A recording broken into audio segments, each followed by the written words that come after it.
持续的净滩，我觉得只有治标啦。海废快筛去找到海废主要的类型，透过这样子一个相对比较有效率的调查方式，系统性的去做收购，直接就防堵它变成海废的可能性。让海洋废弃物不要变成废弃物，而是让它变成一个资源。它其实就很像失落的拼图的那一角。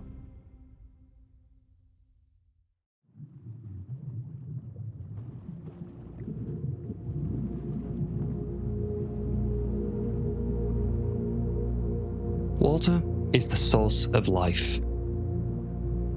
It flows within us and is all around us. Over 70% of the Earth is covered by oceans, and whatever affects the oceans affects everything on this planet. As the dominant species on Earth, humans continue to proliferate. We have adopted lifestyles that put immense pressure on our precious oceans. The world needs sustainable solutions for maintaining ocean health, and we need them now. Hi, my name is Aziz Muller, a marine biologist from the UK who has travelled around the world studying coral reefs and coral reproduction. I came to Taiwan to do research at the National Academy Academia Sinica. But before long, I fell in love with the people, the culture, and of course the majestic ocean surrounding this island. Our Ocean is a docu-series focusing on the people of Taiwan and the progress as well as challenges they face in protecting the sea all around us. We'll explore some of the difficulties that Taiwan is facing in keeping our ocean healthy, along with some innovative ways that people here are working to protect it. All of this from the beautiful island of Taiwan.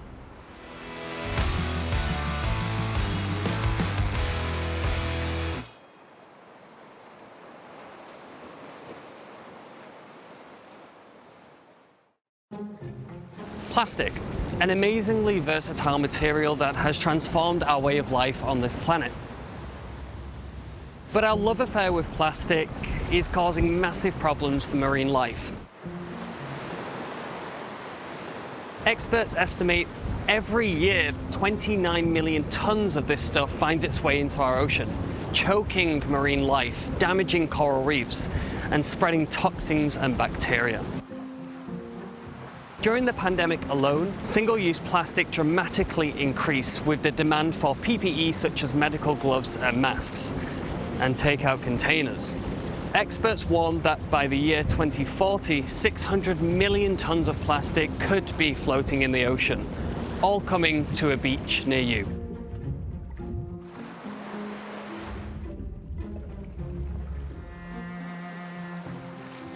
2021年的数据统计来讲的话，全球塑胶的生产量大概是在3.9亿公吨。我们国内的话，大概会落在1400万吨左右。在海底的部分的话，大致上我们可以从2个面向做分析。第一个可能是一般的生活废弃物、城市垃圾的部分。第二个面向可能是要看在渔业过程当中，如果它有一些废弃的渔网，甚至它有一些废弃的浮球、浮标，它可能就会被弃置在海洋环境里面。为什么目前国内外都有非常多团队是在进行净滩这样的活动？其实，在某种程度上是为了去避免到这些塑胶，它可能是作为一个海洋弃置物的方式流入海中去，造成生态的浩劫。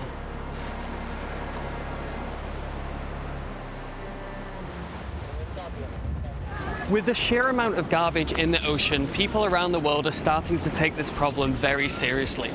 In Taiwan, beach cleanups like this have become a popular social activity.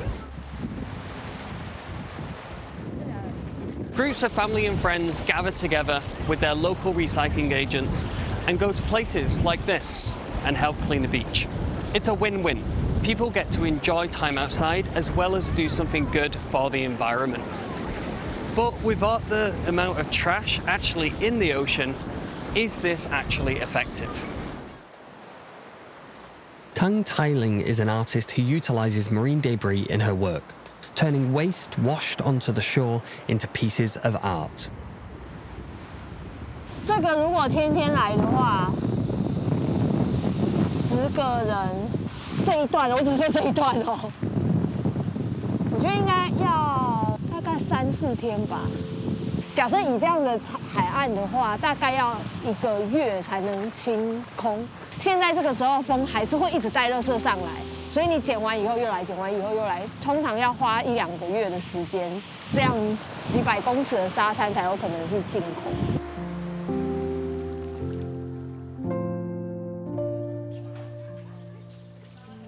各位村民，大家早安！今日早起9点，伫后园净滩捡粪扫，共同维护咱美丽海岸线的清洁。咱村民早起若有时间的，大家结到后园净滩捡粪扫。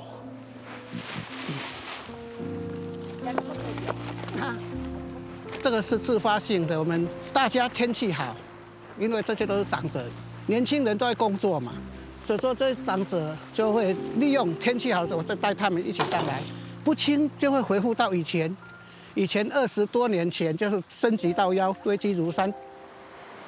这个是要好几辈子，世世代代要来都要清的哦。持续的净滩，它只是一个解决海洋垃圾中的其中一个小小的环节。海边的垃圾不会消失，然后海里面的垃圾又继续上来。我觉得只有治标啦。2017年的时候，其实有越来越多团体都投注在净滩这个活动上面。但大家净滩净一净，其实也会蛮疑惑的是，这样净滩下去真的有办法解决海洋垃圾问题吗？那有没有更科学的方法可以来认识海洋废弃物？ Discarded fishing nets, various microplastics, and plastic packaging adds up to more than 9 million tons of plastic entering our ocean every single year. Plastic packaging in particular makes up the majority of all plastic produced on Earth. And worst of all, 95% of it is single use. There is, however, somewhat of a silver lining when it comes to the use of this kind of material, in that a lot of it can actually be recycled and repurposed into new products. Yet every year, only 14% of plastic packaging is actually recycled, and the rest of it tends to end up in there. So with debris in the ocean being unpredictable, the question is there any way to monitor where, when, and how much marine debris will show up? In order to figure out where all this marine debris comes from, Yen Ning, a long-term marine activist, uses a method called a marine debris survey. She and her team believe this technique can help find the root cause of the waste in our ocean. 海废快筛它是一种估算海岸废弃物有多少的一种调查方法。那这种方法呢，主要是用视觉定量的方式，就是简单说，就是我们用眼睛去看海边的垃圾，它体积有多少。那我们再用这个体积的量呢，再把它换算成废弃物的重量，去透过海废快筛的方式去找到第一个是它的量有多少，那再来是它的热区在哪里，那最后一个是呢，海废主要的类型有哪些。主要是透过海废快筛的方法来达到这3个目的。通常我们到一个海边，那我们会尽量在进来这个海边的大概50公尺内，往海滩比较深的地方做海岸快筛的起点。然后通常会选100公尺来当做我们调查的长度。那我们就每10公里来做一次抽样，所以台湾本岛我们是总共有121站。那时候我们透过了东亚这边的网络来认识到日本跟韩国的专家，那我们就发现到说，原来有一种方法，它是可以透过长时间的监测，然后来去了解这个海岸废弃物它的变化。我们就邀请专家到台湾来教 NGO 这一套方法。那是在2018年，就是绿色和平跟荒野保护协会，我们一起去来组织一个工作坊，然后邀请台湾的环保团体一起加入，大家一起来做这个调查。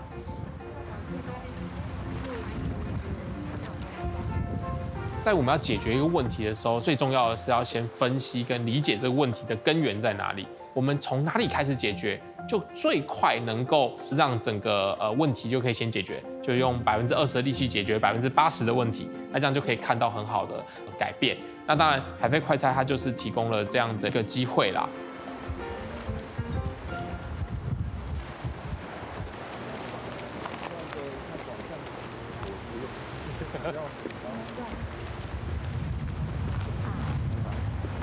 我们一开始是关注在台湾本岛，第一轮做完其实是发现最脏的地方是在新北市的瑞芳，瑞芳那边有2处的海滩是比较脏的，那它地形是悬崖，所以其实一般人是很难到那边去净滩，垃圾就会被卡在沿岸跟峭壁的边缘，所以其实非常难清理。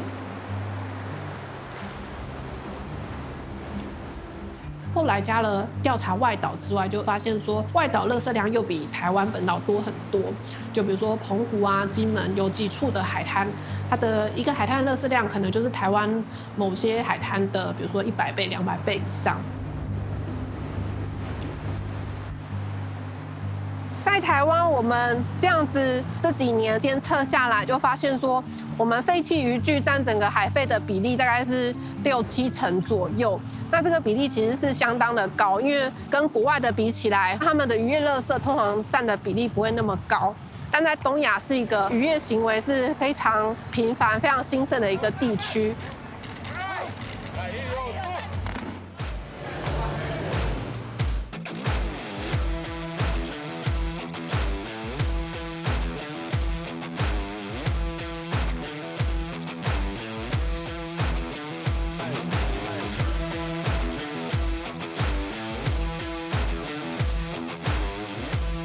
这边其实不止台湾的渔船很多，然后像日本啊、韩国、中国，甚至菲律宾这边其实是一个很丰饶的渔场，所以渔业行为很多，产生的废弃物也就当然会蛮多的。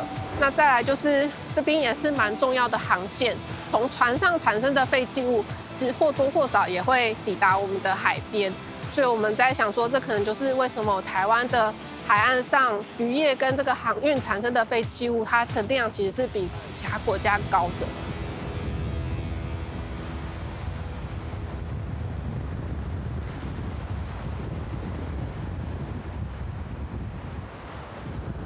黑毛1只 ，OK 1只。这个是沙滩放网，就是退潮才来收，涨潮的时候网子会固定的，这是固定网。网子破掉就收一收，拿去丢掉啊。以前走到哪都嘛看到网子啊，破掉人家都乱丢。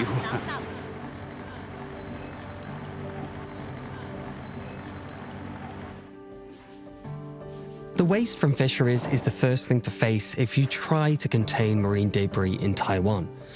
On realizing this priority, Taiwan's Ocean Conservation Administration decided to address this directly and establish an official recycling mechanism. 是哪个地方他们处理的量后来到底有多少这样子？现在今年112年的废渔网回收，在我们的海岸清洁整个计划之下，因应这样子一个状况，其实我们就另外推了一个计划，关于废弃渔网的回收再利用。渔具在很多地方其实都是一个很主要的海漂跟海底废弃物的来源，因为渔具它本身其实结构比较复杂，它不像保特瓶可能单一容易回收，渔具本身会有渔网、辅具跟各式各样的组成。那这个不在一般的回收物质之内的时候，其实过去因为没有好的处理管道，渔民无处可置，就造成一些废弃随便丢弃的状况。所以这几年下来，我们在主要的项目比较多的是刺网。那另外还有一些养殖的，像废弃的蚵绳，还有废弃的保利龙。那我们针对这3项主要的项目，系统性的去做收购，我想其实是蛮先驱性的方法。大哥你好，我们这边请。好，大哥，我们这边称重。皮渔网，然后重物都有帮我们拆掉吗？有。好，谢谢。我们嘉义政府每年都会有收购废弃渔网的这个计划，那其实就是希望我们就是渔网它有一个可以回收再利用的管道，那避免它就是在海里面，那可能会缠到鱼啊，然后可能会碎成小小的微粒被鱼吃掉。透过环境宣导，让他们了解到这个对环境的影响，然后对他们渔业的永续、他们的捕鱼能够长长久久的发展，我们可以补足这一段处理费的话，其实可以让它自主运作。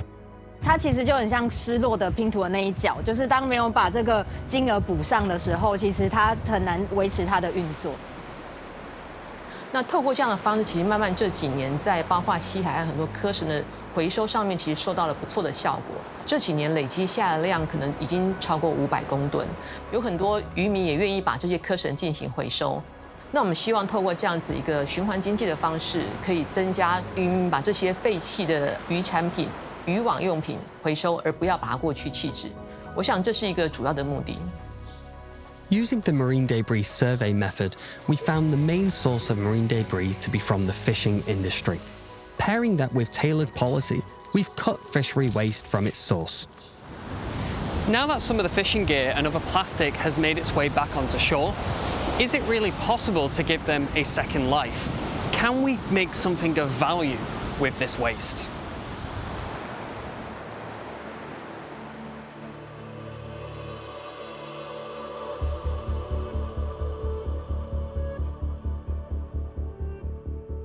以我们公司来说，这些渔业废弃物或者是海废的这些，它只要有机会变成单一材质的话，它就可以进到我们厂里面去，然后循我们一般的这种回收再利用的循环，去做成粒子。With 40 years of experience in recycling homemade plastic waste, Hong Eun Plastic recently began to devote much of their effort to marine debris. 从民国69年到现在42年了，大概我们的生活的废弃物，包括牛奶瓶啊，我们的瓶瓶罐罐、塑胶袋，很多的塑胶产品我们都有回收。大概5年前，我们发觉到很多海洋的生物都被渔网、吸管啊都有受到严重的伤害。那我们看到这些海洋的垃圾造成很多的环境浩劫，公司就决定要清理海洋的垃圾。 它的流程不外乎就是破碎，那要把它破碎到合适去做清洗跟照例的大小。破碎完之后的这些材料，我们会统一投到水洗的线里面。一般我们海废的水洗线会经过3道的清洗，把它大部分的杂质，甚至是吸附的这些海水的物质，然后都把它清洗掉。清洗掉之后，会经过1道挤干脱水的程序，那再把它 收料统一集中到我们的暂制区，那等到累积一定量之后，就可以进到我们的造粒产线。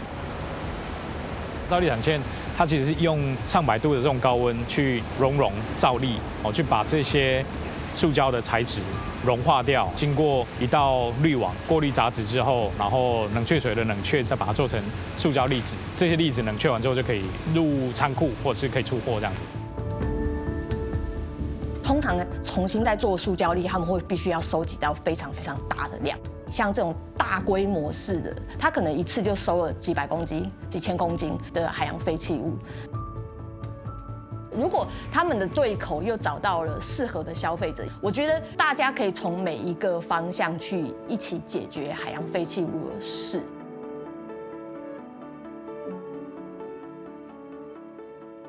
海洋废弃物把它变成资源化的这个过程，花的时间成本其实是比较高，因为它不像一般的废弃物的回收，它其实流程会比较久，导致它整个材料的价格不会是比较低。大部分的消费者其实都还是价格导向，因为现在的趋势就是追求 CP 值嘛，付出的价值跟得到的达到一个平衡的程度了。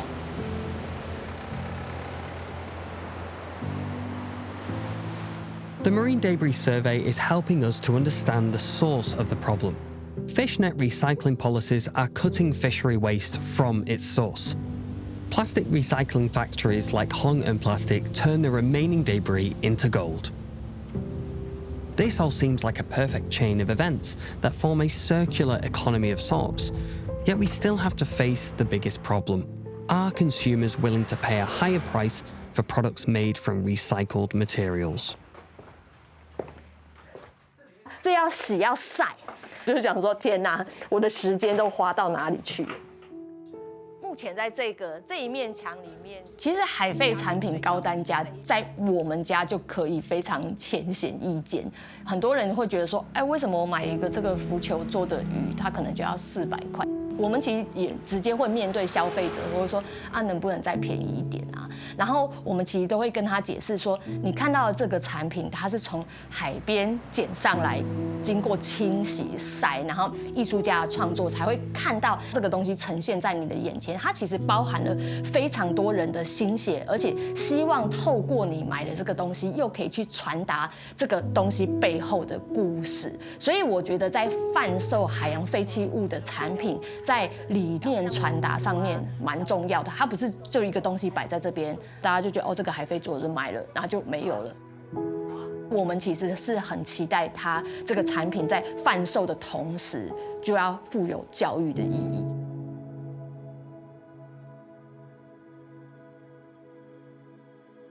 我们并不是说我们把这些所有的废渔具都做成了衣服，大家穿完衣服之后，海废就完全消失，它其实不会，只是在这个过程中，我们尽量避免新的垃圾继续流到大海或到大自然里面。今天就在市中心，我就可以知道海废的议题，我就知道海洋的问题。所以循环经济它是一个非常好的环境教育，给了它一个种子。Scientists have already identified more than 70 enzymes capable of breaking down material cannot be recycled. What can you do to In be Taiwan, good to the environment, fast not fashion just and for cheap one day? clothes It's like are you a can do major it in your contributor daily to life. pollution. The planet is changing drastically.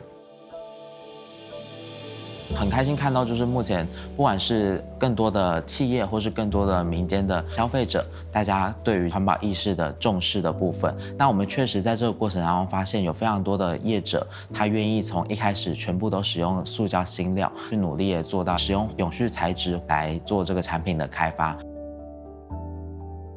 有展示的走秀的服装啊，全部都是回收的布料。你可以想象它的前身就是这样的渔网吗？这一个是我们最刚开始海废产品的第一个，我没有办法每一次都去净滩，每一次都去净海，但是我在我的消费行为上，我可以驱动让这件事情是可以延续下去的。其实你买的东西没有改变，你只是把它改变成我买来自于海废来源的。每一次的消费就是一种选择，我们在对我们的未来投票，我们投票的结果会影响我们未来的走向。透过每一次的选择，我们可以希望它有一个不一样的结果。所有人的力量其实都乍看之下很微小，但是当所有人集结在一起的时候，这个过程中慢慢的就会凝聚出很大的能量，去让这个环境变得更好。我们是觉得现在的年轻一代的，其实慢慢有提高去支持海废的产品这样意识的趋势啦。